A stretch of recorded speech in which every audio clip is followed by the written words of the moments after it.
नमस्कार, स्वागत है आपका चुनाव आज तक पर। मैं हूं रवीश पाल सिंह। मध्य प्रदेश में पहले चरण का चुनाव जो है वो संपन्न हो चुका है। 6 सीटों पे ये लोकसभा चुनाव हुआ था, लेकिन इस चुनाव में जिस तरीके से वोटिंग प्रतिशत घटा है उसने भारतीय जनता पार्टी के माथे पे चिंता की लकीरें खींच दी है। वजह यह है कि अब तक इन चुनावों में, इन चरणों में अगर देखा जाए तो इन लोकसभा सीटों पे जब जब वोट प्रतिशत बढ़ा है तब तब इसका फायदा भारतीय जनता पार्टी को हुआ था, लेकिन सभी सीटों पे इस बार वोटिंग का प्रतिशत घटा है और इसीलिए भाजपा चिंतित है तो वहीं कांग्रेस गदगद है। हालांकि जो चुनावी रणनीतिकार है, जो विश्लेषक है, वो साफ तौर पे कह रहे हैं कि भले ही वोटिंग प्रतिशत घटा हो, लेकिन इसके मायने ये कतई नहीं निकाले जा सकते कि कांग्रेस इन सीटों पर एक बड़ी जीत दर्ज करने वाली है। इसके पीछे की अपनी वजह है और वजह है कांग्रेस का कमजोर उम्मीदवारों को उतारना। सबसे पहले बात कर लेते हैं कि पिछले लोकसभा चुनावों में और इस बार के लोकसभा चुनावों में कितना अंतर है।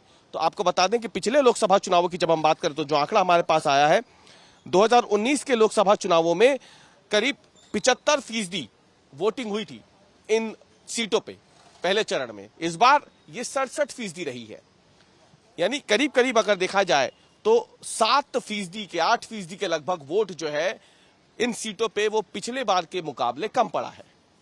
छिंदवाड़ा में 2.8% वोटिंग कम हुई है।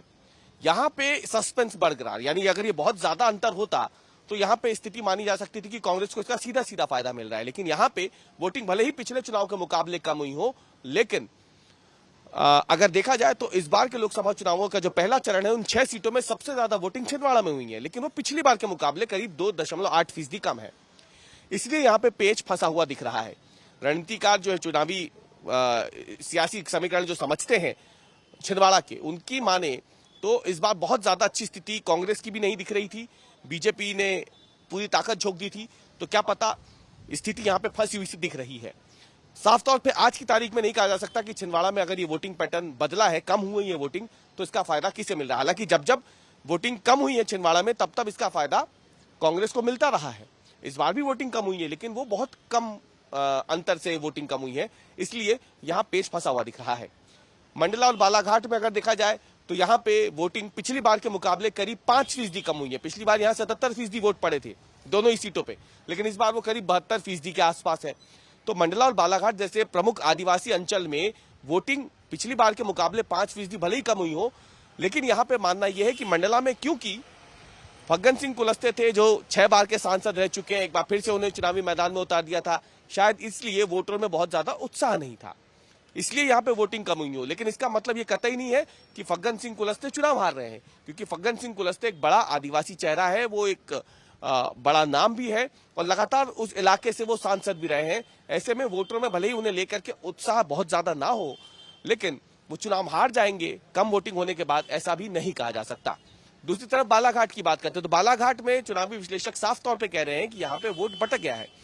जो मुंजारे हैं, अगर देखा जाए तो जो सामने आया है, इसमें अगर आप देखें तो बसपा के टिकट पे उन्होंने चुनाव लड़ा था कंकर मुंजारे ने, वो एक बड़ा चेहरा है वहां से, और अगर वो बसपा में गए हैं, जाहिर सी बात है तो वो जो टिकट है कंकर मुंजारे का, और जो टिकट उन्हें मिला है बसपा से, जिसपे काफी विवाद, क्योंकि विधायक जो है उनकी पत्नी कांग्रेस से है, लेकिन वो बसपा से चुनाव लड़े, तो जाहिर सी बात है यहाँ पे वोट बटा है। बसपा में भी वो वोट ले गए हैं, कांग्रेस में का जो वोट है जाहिर सी बात है वो बटा है, तो इसका सीधा सीधा फायदा बालाघाट से जो बीजेपी के प्रत्याशी है भारती पारधी, उन्हें मिल सकता है, क्योंकि सम्राट सारस्वत वहां से कांग्रेस के प्रत्याशी थे, लेकिन कांग्रेस का जो वोट है वो बसपा और कांग्रेस पे बढ़ गया, क्योंकि कंकर मुंजारे एक बड़ा नाम है वहां पे। तो ऐसे में यहाँ पे फायदा बीजेपी को होता दिख रहा है। तो भले ही वोट प्रतिशत घट गया हो, लेकिन वोटों के बटने से जैसा होता आया है फायदा भाजपा ले जाएगी। दूसरी तरफ अगर बात करें तो सीधी में जरूर समस्या जो है वो बढ़ती हुई दिख रही है भाजपा के लिए, क्योंकि यहाँ पे 15% कम वोटिंग हुई है, 14%, 15% करीब कम वोटिंग हुई है सीधी में पिछले चुनाव के मुकाबले। अब यहाँ पे राजेश मिश्रा को लेकर के देखा जाए तो काफी ज्यादा नाराजगी चल रही थी। जो स्थानीय लोग हैं, जो भाजपा के अपने लोग हैं, उनका साफ तौर पे कहना था, यहाँ से लगातार वैसे तो रीति पाठक जीतती आ रही थी, लेकिन इस बार उनको विधायक बना दिया गया है, उसके बाद राजेश मिश्रा को यहाँ से टिकट दिया गया, उनका मुकाबला जो है कमलेश्वर पटेल से यहाँ पे है। बड़ा चेहरा है कमलेश्वर पटेल कांग्रेस का, लेकिन सीधी सीट पे 15% वोट गिरना कहीं ना कहीं इसने भाजपा की चिंता को यहाँ बढ़ा दिया है, और इसलिए बीजेपी एक्टिव मोड में कहीं ना कहीं आ गई है। अब देखना यह है कि सीधी को लेकर के जनता ने क्या फैसला किया है, 4 जून को नतीजा सामने आ जाएगा। अंत में हम बात करते हैं जबलपुर सीट की। देखिए, जबलपुर सीट पे भी वोट पिछली बार के मुकाबले कम हुआ है, लेकिन आपको अगर देखा जाए तो पिछली बार 4 बार से सांसद वहां पे राकेश सिंह थे, बीजेपी के ही सांसद थे, लेकिन उनका वोटिंग प्रतिशत लगातार बढ़ता गया था। उनके वोटिंग बढ़ने के साथ साथ उनकी जीत का अंतर जो है बीजेपी के उम्मीदवार का, राकेश सिंह का, वो भी बढ़ता गया था। लेकिन इस बार वहां वोटिंग कम हुई है। इसके बावजूद बीजेपी उस सीट पर बहुत ज्यादा मुसीबत में नहीं है। बीजेपी ये मान के चल रही है कि जबलपुर वो जीतने वाली है, और इससे है भी क्योंकि बीजेपी के सामने कोई बहुत बड़ी चुनौती वहां थी नहीं। कांग्रेस ने वहां एक ऐसे शख्स को उम्मीदवार बनाया था जो कि एक ही चुनाव अपने जीवन में लड़े हैं महापौर का, वो हार चुके हैं। कोई बहुत बड़ा राजनीति का नाम नहीं थे दिनेश यादव, कांग्रेस ने वहां से टिकट दी थी क्योंकि जाहिर सी बात है कांग्रेस से कोई बड़ा चेहरा इस बार चुनाव लड़ना नहीं चाह रहा था।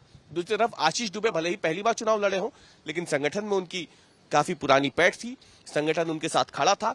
ऊपर से जबलपुर जैसी सीट जहां भाजपा 28 सालों से लगातार जीत दर्ज करती आ रही है, तो ऐसे में आशीष दुबे को इसका फायदा मिलेगा। भले ही वोटिंग प्रतिशत कम हुआ हो, हार जीत का अंतर भले ही कम हो जाएगा, लेकिन यहां पे भी भाजपा कोई बहुत बुरी स्थिति में नहीं है।